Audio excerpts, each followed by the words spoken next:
Everybody for showing up tonight. We are honored to have you all here as always, and we're going to run our format tonight similar to what we have in the past. So I'll get to that in a minute. For right now, Lola, come on up and let's, she's got some voter information things that we want to take care of. So Lola, you got the floor here. I'm here to solicit volunteers, so that's what everybody wants to hear, I'm sure. Since 2010, we as a nonpartisan group working with the Merced Elections Office have fielded election observers at our county poll sites. So we're coming up on the June election again, and we need more volunteers. Several of us double up at poll sites, and we would like to eventually cover the entire county. We're still missing people to volunteer in the north area, Hilmar, Delhi, Cressy, Vallejo. So tonight I'll be passing around a sign-up sheet. This does not commit you. It simply tells me that you're interested and that I can send you information and you can make a decision. You, as an observer, get a badge and an introduction letter from the elections office. You get to choose the time of day you serve on election day morning, afternoon, or evening, and you spend as much time as your schedule allows. So you get to make those decisions. We have done this. I'd like everybody, we normally have a bigger crowd. Anybody that served as an election observer, would you please stand? Okay. I want to thank you personally, and I think we all should thank them because they're out there learning more about the election process and they are protecting the integrity of our vote. So, thank you. Okay, one of the other things that we want to let everybody know, if you're here for the first time, through that door or down the hall all the way is a entryway into the bar. We're going to call it the lounge though. And you can get soft drinks and everything else in there if you'd like. Also in the lobby area out here, far end, the men's room, the opposite end, the ladies' room, for those that see the need. And that's pretty much on all the things here. Some of the things that we are looking forward to in the next month, we're trying to get, if we can, and I haven't heard back for a confirmation, but we're trying to get Jeff Denham next month to come out and speak to us. And the subject matter that we want to address is water. So we haven't heard back from him and don't have a full confirmation. It's a wish list type thing. We've also, through his office, tried to also get in contact with Tom McClintock's office and see if we can get him. And we're also interested in possibly getting Jim Patterson. So, you know, these are people that are in the know, state and federal level, that we want to really get down here and get people to see and hear so that we know what's going on at all those levels right now, because God knows we need that information given to us. So, given that, we are going to get this thing rolling, and the rules are going to be pretty much the same as what we did with the District 3 Supervisor debate and also for the Sheriff's Department debate. Real simple. You come up to the mic, you go ahead, if you'd like, to give your name and address your question to whoever you want. If you don't want to address it to one particular candidate, you can just you know, give it as a blanket question to all of them. All the candidates will be afforded the opportunity to respond to any of the questions. We're not going to write those questions down and have somebody go through them and screen them out. What you see is what you get. What we don't tolerate and what we won't tolerate is getting into some type of a confrontational type thing where we have, you know, somebody hollering from the back and getting into an exchange. We don't want to engage in that. It's come up to the mic, be respectful, ask your question, and allow the candidates to be able to answer those as they feel. Okay? Any questions on the format? Basically, it's going to be the same for the candidates. Candidates are going to go ahead and give their answers as full as they can. We're going to try to restrict them. We're going to invoke the Lynn Davis rule if they start to get a little bit carried away. So just, yeah. So with that, we have this evening, we have Mr. Steve Crass on your right, my left. Next to him, Mel Levy, Joanna Botelho, and a representative, unfortunately tonight, Johnny Teixeira had a conflict, but he has Senate representative. So we'll allow him to be treated as any of the candidates and as respectful as any of them. So as a matter of fact, I will turn it over to him. All the candidates will now introduce themselves to you, and you can give them your attention. Thank you. Thanks, Jim. Well, my name is Seraphin, so if you want to address the questions to me, my name is Seraphin. I'm here as Johnny's official representative. He had another engagement that's long-standing with the Fresno Chamber called Leadership Fresno, and today is one of their last meetings. He couldn't miss it, and this stuff has been planned for many months. But I'm here to answer any questions you have about his candidacy or any questions about policy from him. I worked on Johnny's campaign in 2012. I've known Johnny fairly well for the last 3 years, and probably no one knows his positions or on policy better than I do, because I helped work with him on that for close to 3 years now. I'm not working on his campaign this time around, but I'm still communicating with Johnny regularly, so hopefully I can answer questions about his positions on policy. If I don't know, I'll say I don't know, but I'll take information, I'll get you that information as quickly as possible. Thank you. Hi, I'm Joanna Garcia Botelho, and I'm representing myself.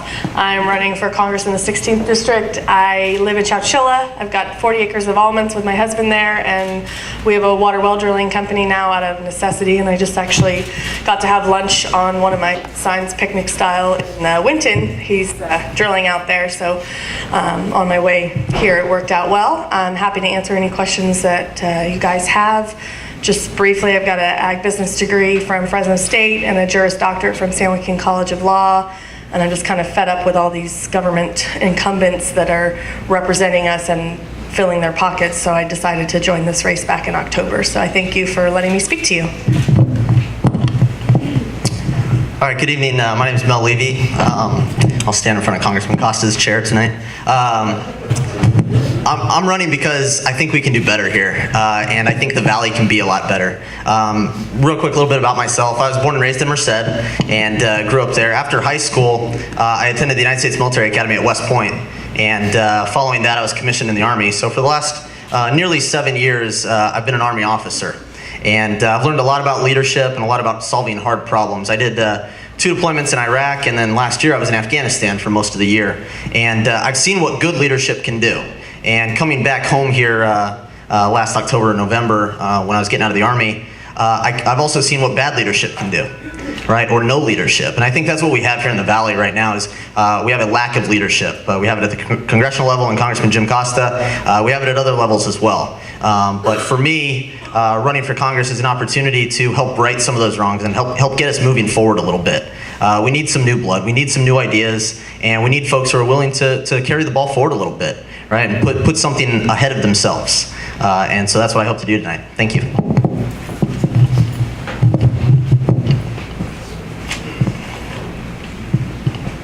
Well, first and foremost, good evening. And I just want to thank the Merced Atwater Tea Party for hosting this event. I'd also like to thank everybody in attendance for coming. This is probably the last opportunity we're going to have to debate. And I've been with Joanna and Mel, I think, at 4 or 5 different forums in the last little bit, and only Mel and Joanna. So it's nice to see somebody representing Johnny Teixeira here tonight as well. But obviously, we haven't had an opportunity to see Mr. Costa out yet. But I think it takes 2 things really to be a good leader and to be a good representative. And the first thing it takes passion. And my passion began in the Valley, for the Valley, because I was born and raised here. I was born and raised in Merced, California, right down the road here. Born at Mercy Hospital. Went to Merced High School, went to Merced College. At that point, I went on to the UC system before going on to law school. My passion is reinforced by the fact that I'm raising my 3 kids in Fresno. And I'm raising my wife. We moved back from the East Coast back in 2006. and have been in Fresno since then.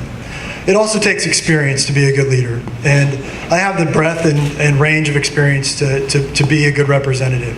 As I mentioned, I went to the UC system after attending UC San Diego. I then went to law school at the University of San Diego School of Law. I don't know if you followed, we have a little bit of a water issue in the Valley, you might know this. And I don't know if you've been following the water issue, but a legal background is certainly imperative right now with all of the different lawsuits and converging issues that we're faced with water, including the Endangered Species Act. From law school, I came back to Merced. I was a deputy district attorney for about 6 months in Merced, just a short period of time. I'd already signed up for the JAG Corps. But during that short time in the deputy district attorney's office, I tried 5 or 6 different jury trials and had a great experience and learned a little bit about crime and what we face here in the Valley. I prosecuted everybody. I was misdemeanor, and I prosecuted everybody from H through O. So if you were H through O, you were in big trouble because Steve Crass was on the case. From there, I went on to the JAG Corps, and I spent 6 years as a Navy officer in the JAG Corps. I too, like Mel, I deployed overseas. I was in the Middle East. Actually had a fantastic opportunity. I got to be one of the first JAGs. There's me and another guy that went with the West Coast SEAL team. But I got the opportunity to go with SEAL Team 2, and I got to go overseas. Started in Iraq and then made my way over to the Northern Arabian Gulf, got into Iraq a little bit before heading back to Afghanistan and then heading back home. So that was a very eye-opening experience. It gave me a lot of different opportunities to see foreign policy firsthand and some of the problems that we face overseas. When I returned, I came back to and I was an assistant U.S. attorney. That's why I came back to Fresno. And at the U.S. Attorney's Office, I was charged with primarily prosecuting criminal immigration crimes. Talk about an eye-opening experience at the federal level. It gave me a great insight into both border issues and the importance of securing the border, as well as just some problems that we face with immigration. From there, I was there for about a year, and then maybe most important, I think, for what I'm trying to do now is I've been in the private sector. I'm an attorney at a law firm. I'm a partner there. And so not only am I part of a business, but I'm also, I advise businesses. That's what I do. I'm an employment lawyer, so I advise employers. So I want to use that experience and leverage that experience to help build employment here in the Valley, be a job creator. So both with the passion and the experience, I believe I'm the best candidate to replace a career politician that's been there for 35 years, since 1978, a politician that first began his political career when he was in his 20s, and I like to provide a replacement and an alternative to that. And I believe that I'm the best replacement and the best alternative to Jim Costa, and I'm ready to go. So I hope that you appreciate you casting your vote on June 3rd. I'm sure we'll get some opportunity to talk. All right, ladies and gentlemen, your candidates for 16th District here. Give them a hand for coming out here and taking the time.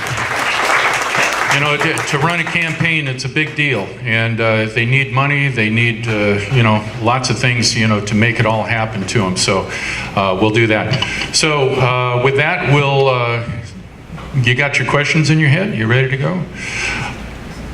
Well, if you don't, I do.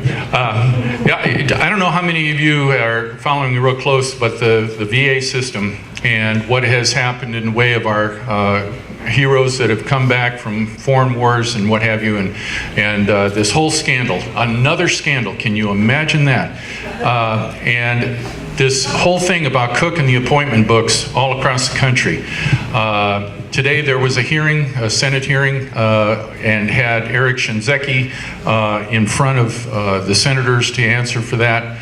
I thought he did a really lousy job, and in my mind, and I think it's one of those things he needs to be called out on and fired. So, gentlemen and lady, let's keep that one in mind. And also, when it relates to the military, the Ryan and Murray budget was signed here some months ago, and part of the provisions of that thing getting pushed through is that the disabled retirees and regular military retirees took a hit in their they were cut in their retirement pay, while social programs such as Obama phones, which by the way is a $2.2 billion with a B dollar annual expense to you and I, so that everybody else can have their cell phone. What would your position be on those things? And one of the things that I will add, and then allow you to come up, this past week I was able to speak with Paul Ryan. Imagine that. And I asked him that question. And he was telling me some cock and bull story about saving the A-10 attack fighter was why they put that in there. Come on. That's what he told me. That's what he told me. Now, I didn't hear that as an explanation before, but I think it goes to the heart of one of the things that's wrong in Washington today. We have establishment Republicans, establishment Democrats. Jim Costa is right at the top of the heap. We need to go forward with elections that is going to put those people back on the farm, so to speak, and no offense to anybody in the ag industry. But that's the type of thing. So anyway, kind of a loaded question, but if you folks would kindly address that, and then everybody, you're ready to go. Well, I'll tell you, Jim Costa, the first thing he's going to tell you is that no one's done more for the vets than Jim Costa. But with friends like him, who really needs enemies, right? Johnny sees